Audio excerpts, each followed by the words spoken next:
Mariana Cardoso dos Santos nunca imaginou que sua vida terminaria dessa forma. Nascida em São Paulo, Brasil, em 1991, ela cresceu no bairro do Capão Redondo, uma das áreas mais desafiadoras da cidade.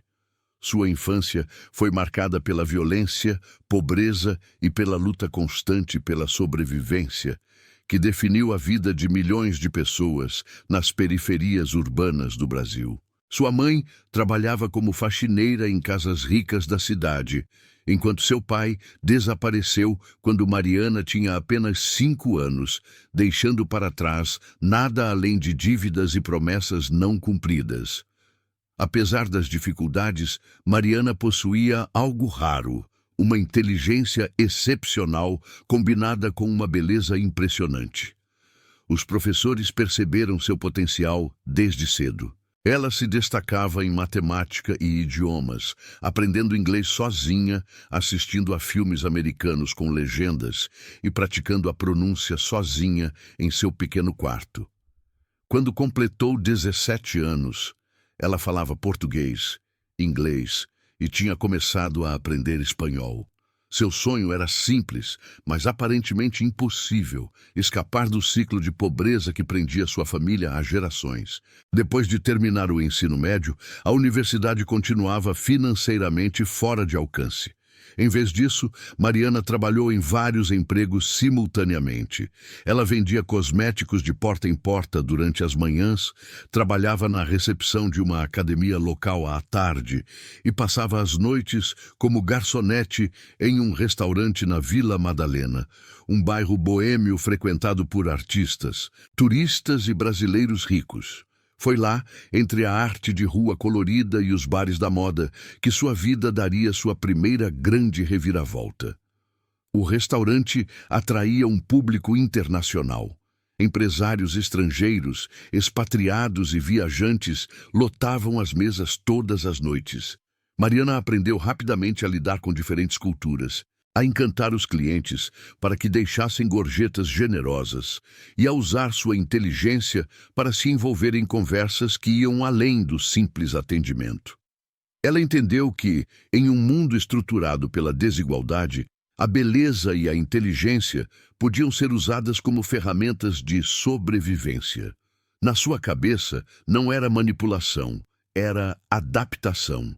No início de 2013, ela conheceu Thomas Mitchell, um empreiteiro americano que trabalhava em projetos de infraestrutura em toda a América do Sul. Thomas tinha 42 anos, era recém-divorciado e se sentia solitário em um país estrangeiro onde mal falava a língua. Mariana tinha 22 anos, era ambiciosa e estava plenamente consciente de que aquele homem representava uma porta de entrada potencial para a vida que ela desejava desesperadamente. O relacionamento deles começou casualmente, com jantares após o turno de trabalho dela, passeios pelo Parque Ibirapuera e viagens de fim de semana para o litoral.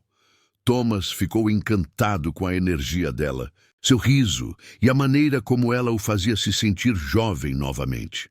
Para Mariana, Thomas representava uma oportunidade.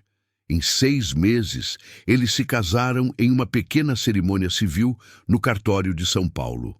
A mãe de Mariana chorou durante a breve cerimônia, sem saber se sentia alegria ou preocupação pelo fato de sua filha se casar com um homem 2 vezes mais velho que ela e que mal conhecia.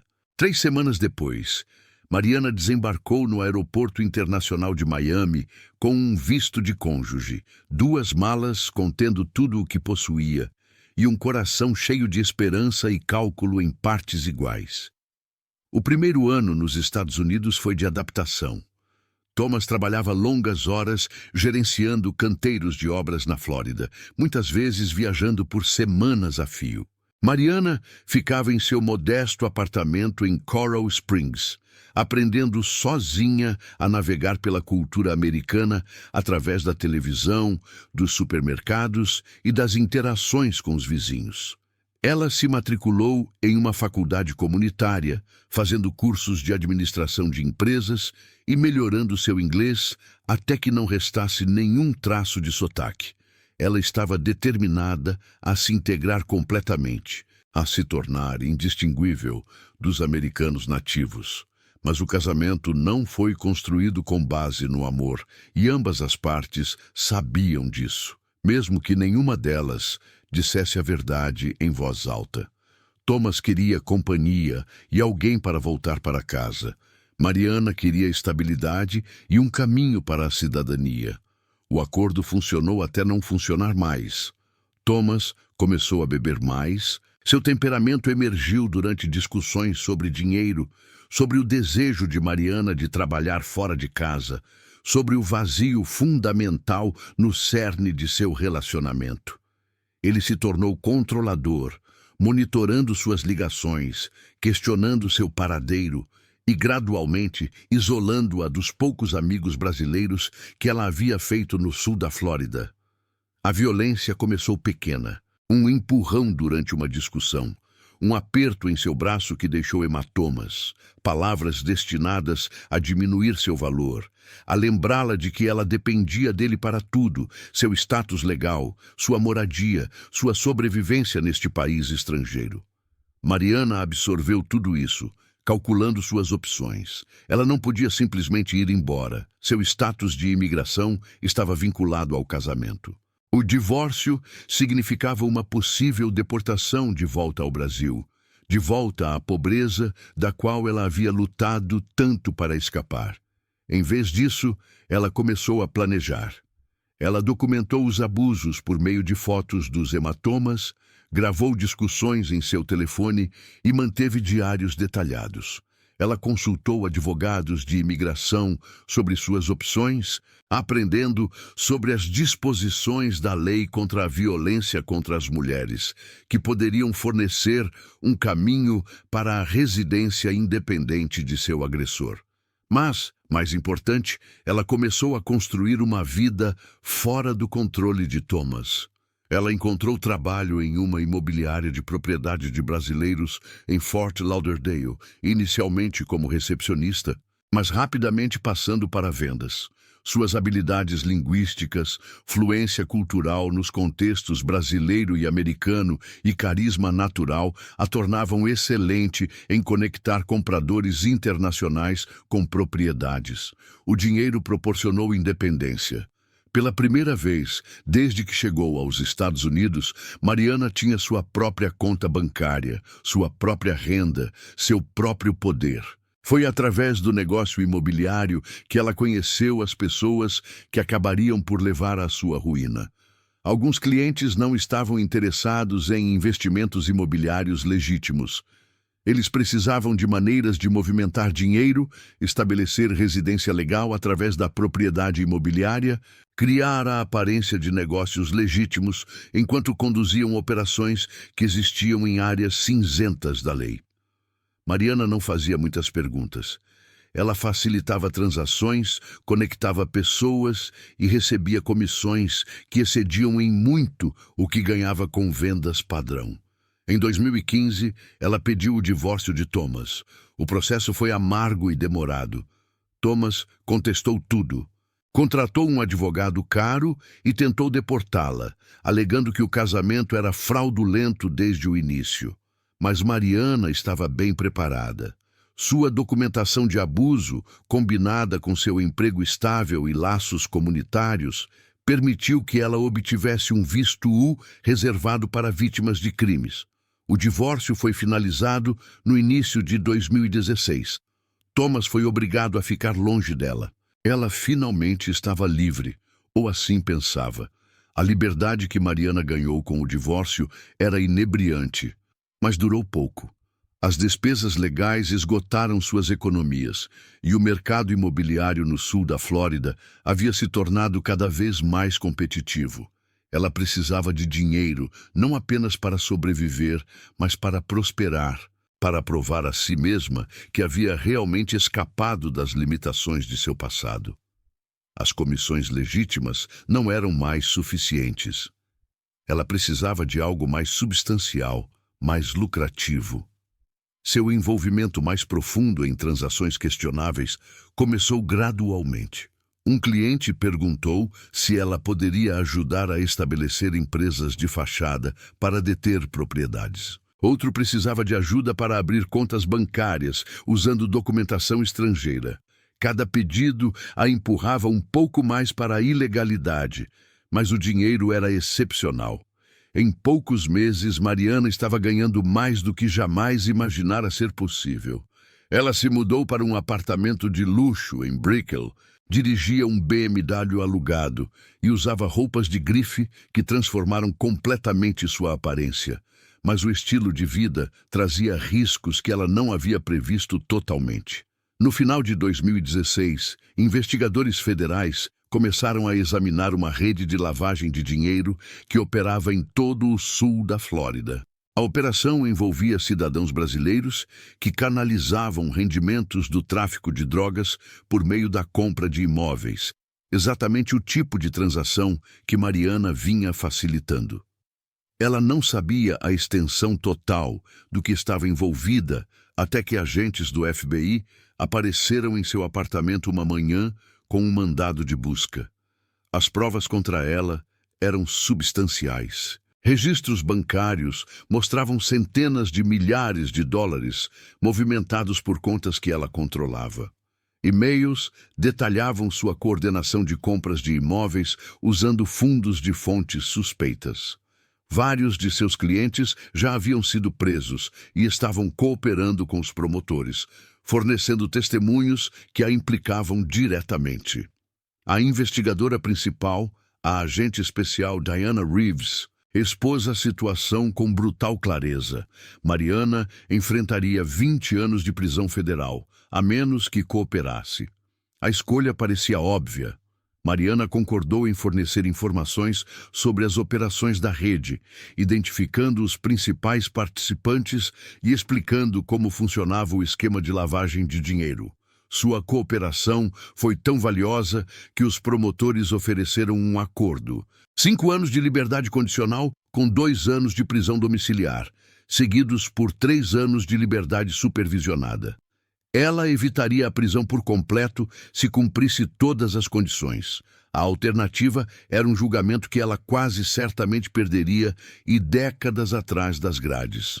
Em março de 2017, Mariana se declarou culpada de conspiração para cometer lavagem de dinheiro. O juiz aceitou o acordo, mas deixou claro durante a sentença que qualquer violação dos termos da liberdade condicional resultaria em encarceramento imediato. Ela recebeu uma tornozeleira eletrônica que rastreava sua localização constantemente. Ela ficou restrita ao seu apartamento, exceto para atividades aprovadas: trabalho, consultas médicas, sessões de aconselhamento determinadas pelo tribunal e check-ins semanais com seu agente de liberdade condicional. A tornozeleira se tornou um símbolo de sua existência aprisionada. Ela estava legalmente livre, mas praticamente presa, incapaz de sair de sua residência sem autorização, incapaz de viajar, incapaz de viver qualquer coisa que se assemelhasse a uma vida normal. Sua carreira no mercado imobiliário estava acabada. Nenhuma empresa empregaria alguém condenado por lavagem de dinheiro. Ela sobreviveu com suas economias, que diminuíram rapidamente, e aceitou trabalhos freelance de tradução que mal cobriam o aluguel e as despesas básicas. O isolamento gerou ressentimento. Mariana passava horas sozinha navegando nas redes sociais, vendo outras pessoas viverem a vida que ela havia experimentado brevemente. Mas, acima de tudo, ela pensava em Thomas. Em sua mente, ele havia se tornado o arquiteto de todo o seu sofrimento. Se ele não tivesse sido abusivo, se não tivesse tentado deportá-la, se não a tivesse forçado a situações desesperadoras, ela nunca teria feito as escolhas que levaram à sua condenação. A lógica era falha, mas a dor e a raiva raramente seguem caminhos racionais. Ela começou a monitorar Thomas obsessivamente através das redes sociais e registros públicos. Ele havia se mudado para Orlando, se casado novamente com uma mulher chamada Patrícia e estava trabalhando para uma empresa de construção diferente. A vida dele havia continuado. enquanto a dela havia desmoronado. A injustiça disso a consumia. Ele a havia espancado, controlado, tentado destruir seu status de imigração, mas não enfrentou nenhuma consequência enquanto ela usava uma tornozeleira eletrônica e vivia em uma jaula. Durante uma de suas sessões obrigatórias de terapia, o conselheiro notou sua fixação pelo ex-marido. O terapeuta alertou que ficar remoendo traumas passados, sem processá-los de forma saudável, poderia levar a padrões de pensamento perigosos. Mariana assentiu. Disse o que precisava dizer para satisfazer a exigência. Mas internamente já estava planejando. Ela não sabia exatamente que forma sua vingança tomaria, mas tinha certeza absoluta de que Thomas Mitchell pagaria pelo que havia feito com ela. A oportunidade veio de uma fonte inesperada. Seu agente de liberdade condicional aprovou um pedido para viajar a Orlando para uma entrevista de emprego em uma empresa brasileira de importação. Era uma oportunidade legítima. Mas Mariana viu nela algo completamente diferente. Uma chance de se aproximar de Thomas, de finalmente saldar a dívida que acreditava que ele tinha com ela. A entrevista de emprego em Orlando estava marcada para 15 de junho de 2018. Mariana recebeu autorização de seu agente de liberdade condicional para uma janela de 48 horas, tempo suficiente para dirigir de Miami, participar da entrevista e retornar. O monitor de tornozelo rastrearia seus movimentos, mas desde que ela permanecesse dentro do raio geográfico aprovado e retornasse a tempo, não haveria problemas. Ela não tinha intenção de realmente aceitar o emprego, se fosse oferecido. A entrevista era apenas um pretexto, uma justificativa legal para o que ela realmente planejava realizar. Antes de sair de Miami, Mariana passou semanas pesquisando a vida atual de Thomas. Ela descobriu que ele morava em um bairro chamado Meadow Creek, um empreendimento de classe média na zona leste de Orlando. Sua esposa, Patrícia, trabalhava como higienista dental e saía para o trabalho todas as manhãs às 7h30. O próprio Thomas tinha uma rotina previsível. Saía para os canteiros de obras por volta das 6h15 todos os dias da semana, voltando para casa entre 5 e 6 da tarde. Eles não tinham filhos, nem cachorros, nem complicações que interferissem no que Mariana estava planejando. Ela também descobriu outra coisa, pesquisando registros públicos. Thomas havia sido preso 2 vezes desde o divórcio por dirigir embriagado. A segunda prisão resultou na suspensão da carteira de motorista e em aconselhamento obrigatório sobre álcool. Ele ainda bebia, ainda estava fora de controle, ainda era o mesmo homem violento de quem ela havia fugido. Esse conhecimento não a dissuadiu, justificou o que estava por vir. Ele não havia mudado, não havia aprendido, não havia sofrido consequências proporcionais aos danos que causara. Mariana dirigiu até Orlando em 14 de junho, hospedando-se em um motel barato perto do aeroporto, bem dentro de sua zona autorizada. A entrevista foi genuína e correu razoavelmente bem. Embora ela tenha se apresentado com mediocridade calculada, parecendo interessada o suficiente para parecer legítima, mas não tão impressionante a ponto de eles imediatamente lhe oferecerem o cargo. Depois, ela tinha 24 horas, antes de precisar começar a viagem de volta para Miami. Ela passou esse tempo fazendo vigilância. Localizou a casa de Thomas, uma estrutura modesta de um andar com revestimento bege e garagem para 2 carros. Ela observou de seu carro alugado estacionado a 3 quarteirões de distância quando ele chegou do trabalho, notando que ele parou primeiro em uma loja de bebidas, saindo com uma sacola marrom que, sem dúvida, continha sua vodka para a noite. Patrícia chegou pouco depois, e os 2 carros desapareceram na garagem. As luzes se acenderam em toda a casa. Do lado de fora, parecia uma noite suburbana comum. Mas Mariana sabia a verdade. Ela sabia o que acontecia por trás daquelas paredes quando Thomas bebia, a raiva que emergia, a crueldade que ele era capaz de infligir. Ela se perguntou se Patrícia sofria o mesmo abuso ou se Thomas havia mudado seu comportamento com sua nova esposa.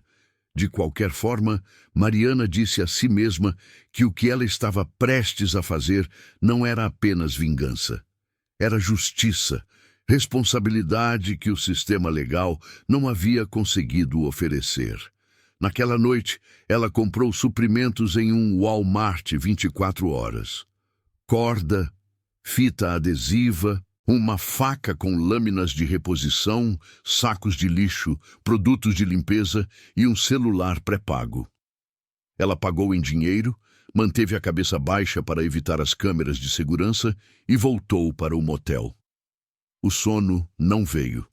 Ela deitou na cama, olhando para o teto, sentindo seu coração acelerar à medida que o plano se cristalizava em sua mente. Ainda havia tempo para abandoná-lo, voltar para Miami e retomar sua existência restrita. Mas a raiva que se acumulou ao longo de meses de isolamento e ressentimento se tornou algo vivo dentro dela, exigindo libertação.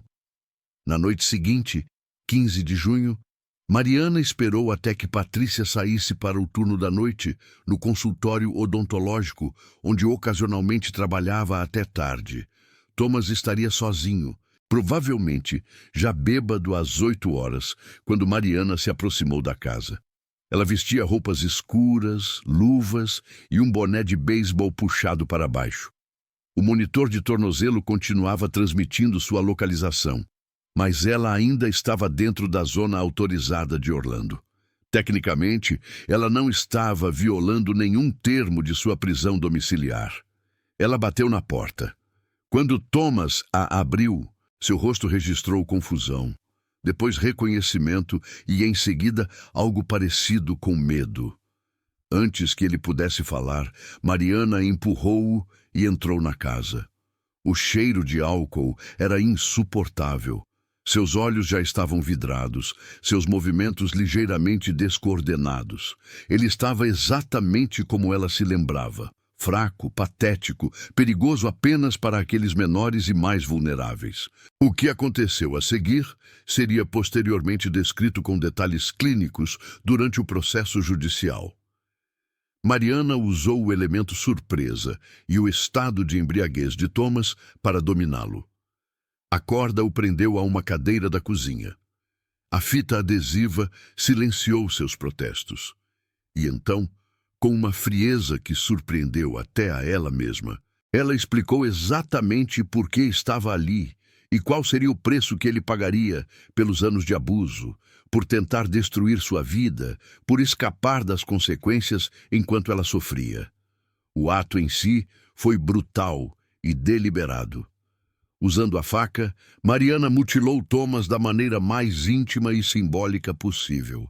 Ela queria que ele carregasse uma evidência física permanente do que havia feito com ela psicologicamente.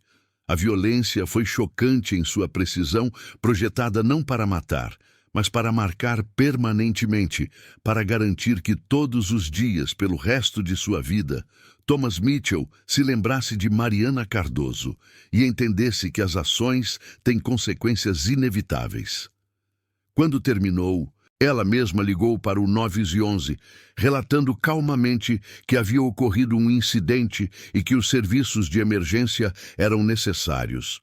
Em seguida, sentou-se no sofá e esperou a polícia chegar, com as mãos ainda cobertas de sangue e a faca apoiada na mesa de centro ao seu lado. Os policiais do Departamento de Polícia de Orlando chegaram à residência em Meadow Creek às 20h47. Eles encontraram uma cena que assombraria até mesmo investigadores veteranos. Thomas Mitchell estava consciente, mas em choque severo, ainda amarrado à cadeira da cozinha, sangrando muito. Mariana estava sentada imóvel no sofá, com uma expressão vazia, sem oferecer resistência, quando os policiais ordenaram que ela se deitasse no chão e a algemaram. A faca, Como as sacolas de evidências confirmaram mais tarde, continha sangue e tecido de Thomas. Os paramédicos levaram Thomas às pressas para o Orlando Regional Medical Center, onde os cirurgiões trabalharam durante toda a noite tentando reparar os danos catastróficos. Os ferimentos eram sobrevivíveis, mas alterariam sua vida para sempre. Os médicos testemunhariam mais tarde que a mutilação havia sido executada com um conhecimento anatômico perturbador, cortando estruturas específicas e evitando artérias importantes que teriam causado perda fatal de sangue. Quem quer que tenha feito isso, observou o cirurgião-chefe, queria que a vítima vivesse com as consequências. O detetive Raymond Foster, um veterano de 23 anos da polícia de Orlando, assumiu a liderança da investigação. Quando ele entrevistou Mariana pela primeira vez na delegacia, ela renunciou ao seu direito a um advogado e confessou imediatamente. Ela descreveu os abusos que havia sofrido durante seu casamento com Thomas, as maneiras como ele a controlava e a aterrorizava, e sua convicção de que o sistema judiciário havia falhado em responsabilizá-lo. Ela não demonstrou remorso nem qualquer emoção.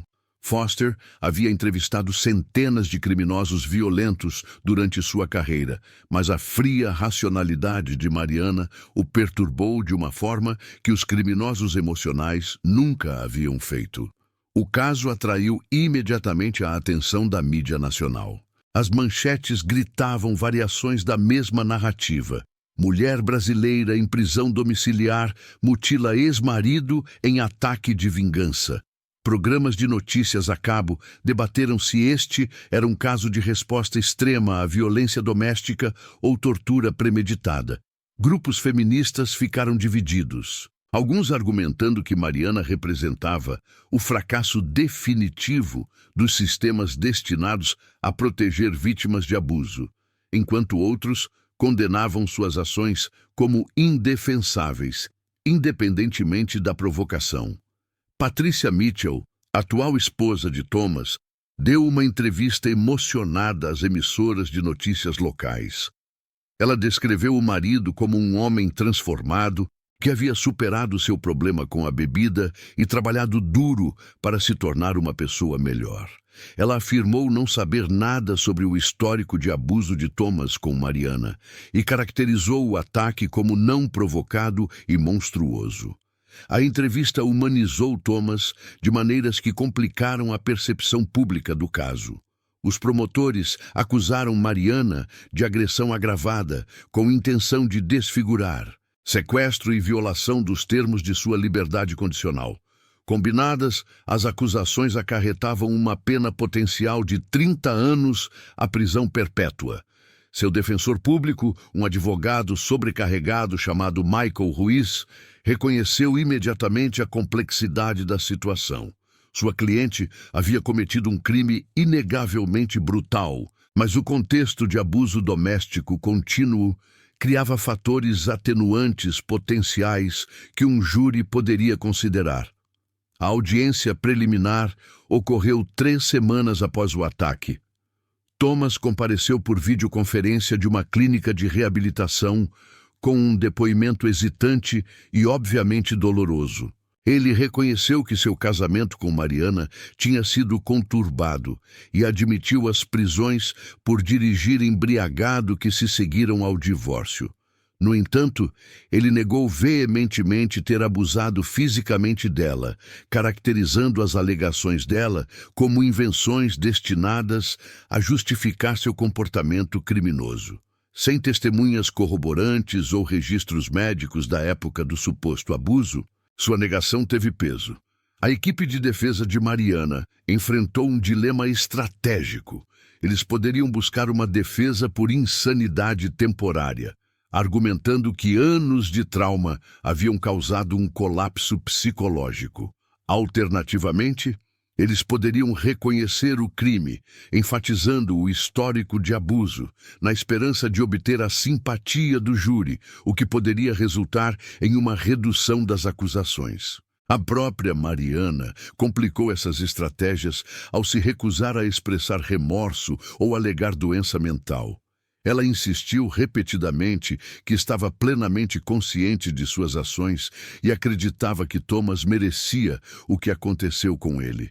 A juíza Caroline Hendricks, designada para o caso, era conhecida por sua interpretação rigorosa da lei e paciência limitada para apelos emocionais. Durante as moções pré-julgamento, ela decidiu que, embora as evidências de abuso passado pudessem ser admitidas, elas não constituiriam justificativa legal para a agressão. A mensagem era clara. Independentemente do que Thomas tivesse feito anos atrás, a resposta de Mariana era criminosa e seria tratada como tal. O julgamento foi marcado para novembro de 2018. Dando às duas partes 5 meses para se prepararem. Durante esse tempo, Mariana permaneceu na prisão do condado de Orange, detida sem fiança devido ao risco de fuga e violação da liberdade condicional. Ironicamente, sua tornozeleira eletrônica forneceu aos promotores um registro eletrônico completo de seus movimentos, confirmando que ela havia dirigido até o bairro de Thomas e permanecido lá durante o período exato do ataque. A tecnologia destinada a garantir o cumprimento da prisão domiciliar acabou criando uma linha do tempo incontestável de seu crime premeditado. Na prisão, Mariana recebeu centenas de cartas. Algumas expressavam apoio, compartilhando histórias de abuso e aplaudindo sua coragem de revidar. Outras a condenavam como um monstro que havia cometido um ato de violência sádica que nenhum trauma anterior poderia justificar. Ela leu todas com o mesmo interesse distanciado com que encarava tudo agora, como se observasse sua própria vida de uma grande distância. O julgamento começou em 12 de novembro de 2018, no Tribunal de Circuito do Condado de Orange. A equipe de acusação, liderada pela procuradora estadual adjunta Rebecca Thornton, apresentou seu caso com precisão clínica. Eles chamaram paramédicos que descreveram a cena horrível que encontraram, cirurgiões que detalharam a extensão dos ferimentos de Thomas e peritos forenses que confirmaram o DNA de Mariana na arma e em toda a cena do crime. As provas físicas eram contundentes e incontestáveis. A estratégia de Thornton se concentrou na premeditação. Ela apresentou o recibo do Walmart, mostrando a compra de corda, fita adesiva e a faca por Mariana horas antes do ataque. Ela exibiu os documentos de autorização da liberdade condicional, argumentando que Mariana havia manipulado o sistema para ter acesso à sua vítima. Os registros telefônicos mostraram que ela havia pesquisado o endereço e a rotina diária de Thomas nas semanas anteriores. Não foi um rompimento emocional repentino, argumentou Thornton. Foi uma vingança calculada, executada com precisão sádica.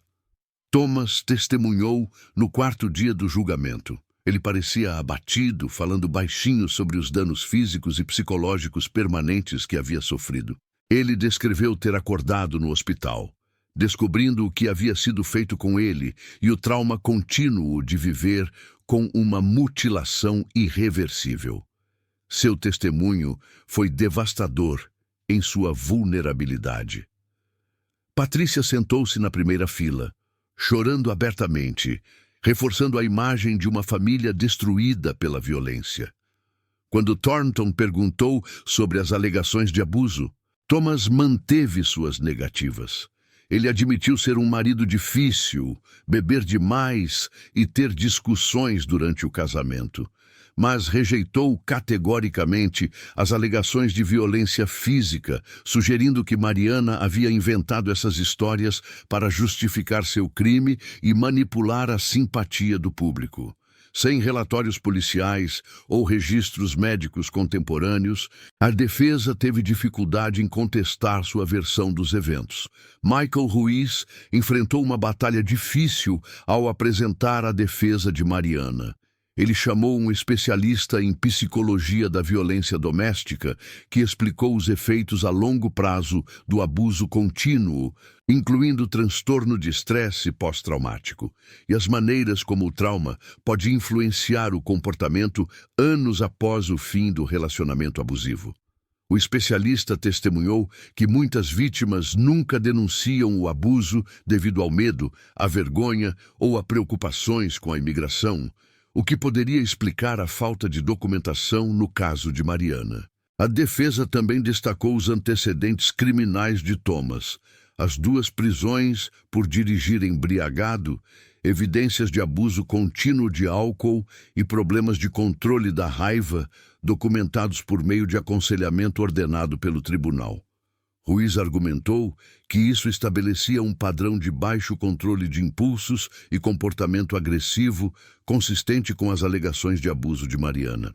Ele apresentou testemunhas de caráter que testemunharam ter observado o temperamento instável de Thomas durante o casamento, embora nenhuma delas tivesse testemunhado diretamente violência física. A própria Mariana subiu ao banco das testemunhas no 7º dia. Contra o conselho de seu advogado, ela insistiu em testemunhar. Ela falou com clareza e sem emoção, descrevendo anos de abuso com detalhes dolorosos, ser empurrada contra paredes, agarrada pelo pescoço, esbofeteada quando Thomas estava bêbado. Ela explicou como ele havia ameaçado deportá-la se ela o denunciasse, aproveitando-se de sua vulnerabilidade imigratória para garantir seu silêncio e obediência. Em seguida, ela descreveu o isolamento da prisão domiciliar, a forma como isso despertou memórias de ser controlada e aprisionada durante o casamento. Ela explicou que ver Thomas viver livremente enquanto ela permanecia confinada criou uma pressão psicológica insuportável. Ela não alegou insanidade temporária ou perda de controle. Em vez disso, afirmou claramente que havia escolhido fazer com que ele sofresse consequências permanentes por suas ações, da mesma forma que ela estava sofrendo consequências permanentes por seus próprios crimes. O interrogatório da acusação foi brutal. Thornton forçou Mariana a reconhecer que sua condenação por lavagem de dinheiro não tinha nada a ver com Thomas, que suas escolhas a levaram à prisão domiciliar e que ela poderia ter buscado recursos legais, como ações civis ou denúncias de abusos passados às autoridades.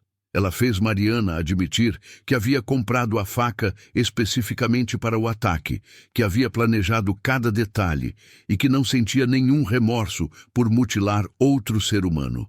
As alegações finais ocorreram em 20 de novembro. Thornton caracterizou Mariana como uma predadora calculista que usou alegações de vitimização para justificar a tortura. Ela lembrou aos jurados que a justiça vigilante não era justiça alguma e que simpatizar com o sofrimento passado não podia justificar a mutilação atual. A lei existia precisamente para impedir que as pessoas se vingassem por conta própria, independentemente de suas queixas. Ruiz fez um apelo apaixonado para que se compreendesse o contexto do trauma. Ele não pediu absolvição, mas o reconhecimento de que as ações de Mariana, embora criminosas, surgiram de anos de sofrimento que o sistema não conseguiu resolver. Ele defendeu a pena mínima, enfatizando que ela já havia perdido tudo e passaria anos, possivelmente décadas na prisão, independentemente do veredito. O júri deliberou por 11 horas ao longo de 2 dias.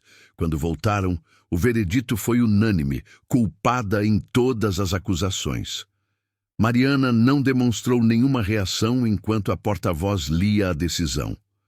O juiz Hendricks marcou a sentença para 15 de dezembro, dando tempo para os relatórios de investigação pré-sentença e as declarações de impacto das vítimas. A audiência de sentença, em 15 de dezembro de 2018, atraiu significativa atenção da mídia. A sala de audiências 4A estava lotada de jornalistas, defensores da violência doméstica e membros do público que acompanhavam o caso obsessivamente. A segurança foi reforçada devido a ameaças tanto contra quanto a favor de Mariana, refletindo a resposta pública profundamente polarizada ao seu crime. O juiz Hendricks começou permitindo as declarações de impacto das vítimas. Patricia Mitchell falou primeiro, com a voz embargada, ao descrever a devastação causada em suas vidas. Ela falou sobre os tratamentos médicos contínuos de seu marido, o trauma psicológico que ele sofria diariamente e como um único ato de violência havia destruído sua sensação de segurança e normalidade. Ela chamou Mariana de monstro que merecia a pena máxima possível. O próprio Thomas apresentou uma declaração por escrito, lida em voz alta pelo promotor. Nela, ele descreveu a dor física que permanecia constante, os medicamentos de que precisaria para o resto da vida e a profunda humilhação de sua desfiguração permanente. Ele escreveu que perdoava Mariana, não por ela, mas por sua própria paz de espírito, mas insistiu que ela deveria enfrentar total responsabilidade pelo que havia feito. A declaração foi poderosa, posicionando-o como uma vítima graciosa em busca de justiça e não de vingança. A mãe de Mariana voou de São Paulo, gastando dinheiro que não tinha para assistir à sentença. Por meio de um tradutor, ela implorou por misericórdia, descrevendo a infância difícil de sua filha, seus sonhos de uma vida melhor e as maneiras como a vulnerabilidade e o abuso da imigração moldaram suas escolhas desesperadas. Ela chorou abertamente, implorando ao juiz que considerasse que Mariana já havia perdido tudo e que uma punição excessiva não serviria para nada além de crueldade. Quando teve a oportunidade de fazer uma declaração final, Mariana levantou-se e encarou a juíza diretamente. Ela não pediu desculpas. Em vez disso, falou sobre os sistemas que falham em proteger mulheres imigrantes vulneráveis, sobre os abusos que não são denunciados porque as vítimas temem a deportação e sobre a inadequação dos recursos legais quando os desequilíbrios de poder são tão extremos. Ela reconheceu que o que fez foi criminoso, mas afirmou que Thomas escapou da responsabilidade por anos de violência, enquanto ela foi punida a cada passo. A juíza Hendricks ouviu impassível e, em seguida, proferiu sua decisão. Ela reconheceu a complexidade do caso e as preocupações legítimas sobre violência doméstica e vulnerabilidade dos imigrantes. No entanto, ela afirmou inequivocamente que a mutilação premeditada não poderia ser justificada por traumas passados, por mais graves que fossem. A lei previa meios para se fazer justiça, e Mariana havia escolhido, em vez disso, tornar-se uma torturadora. A sentença foi de 25 anos na prisão estadual da Flórida, sem possibilidade de liberdade condicional por pelo menos 15 anos. A condenação por agressão agravada acarretou 20 anos. O sequestro acrescentou mais 5 e a violação da liberdade condicional eliminou qualquer chance de sentença simultânea.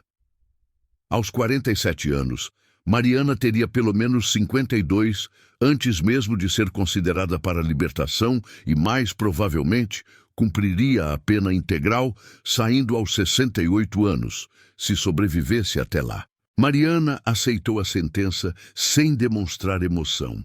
Ela foi conduzida para fora do tribunal algemada, olhando para trás uma vez para sua mãe soluçante antes de desaparecer pela porta que se fecharia atrás dela por décadas.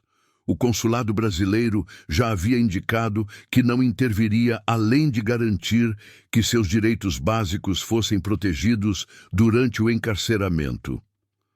Nos meses seguintes à sentença, vários acontecimentos ocorreram. Thomas e Patrícia se divorciaram discretamente. Mais tarde, ela disse a uma amiga que não conseguia conciliar o homem com quem pensava ter se casado com as histórias que surgiram durante o julgamento. Thomas se mudou para a Carolina do Norte, buscando anonimato e distância da atenção da mídia. Ele deu uma última entrevista na qual afirmou que tanto ele quanto Mariana eram figuras trágicas cujos piores impulsos haviam destruído várias vidas. O caso provocou discussões legislativas na Flórida sobre a proteção às vítimas de violência doméstica em liberdade condicional ou liberdade assistida, particularmente imigrantes cujo status legal criava vulnerabilidade adicional. O nome de Mariana foi invocado nesses debates, embora as propostas tenham acabado paralisadas na comissão, consideradas politicamente controversas demais para avançar. Mariana foi transferida para a Instituição Correcional de Lowell, a maior prisão feminina da Flórida. Relatos de dentro da prisão indicavam que ela mantinha-se reservada, trabalhava na biblioteca da prisão e mantinha contato mínimo com a família no Brasil. Ela teria recebido cartas contínuas de sobreviventes de violência doméstica que haviam como um símbolo, por mais imperfeito que fosse, de resistência contra agressores que escapam das consequências. O detetive Foster, agora aposentado, refletiu em uma entrevista posterior que o caso representou um fracasso total de vários sistemas: imigração, intervenção em violência doméstica, supervisão de liberdade condicional e, por fim, a própria justiça criminal. Todos os envolvidos, agressor e vítima, haviam sido abandonados muito antes daquela noite de junho em que a raiva superou a razão. A história de Mariana Cardoso dos Santos serve como um lembrete sombrio de que o trauma não tratado se torna um trauma perpetuado, que o ciclo de violência continua até que alguém o quebre ou ele os quebre, e que a justiça atrasada muitas vezes se torna vingança. 2 vidas foram irreparavelmente destruídas, famílias desestruturadas e uma comunidade deixada para lidar com perguntas que não têm respostas satisfatórias. No final, não houve vencedores, apenas diferentes graus de perda medidos em anos atrás das grades. Cicatrizes permanentes, tanto físicas quanto psicológicas, e a consciência assombrosa de que tudo isso poderia ter sido evitado se alguém tivesse intervindo antes que o desespero se transformasse em brutalidade.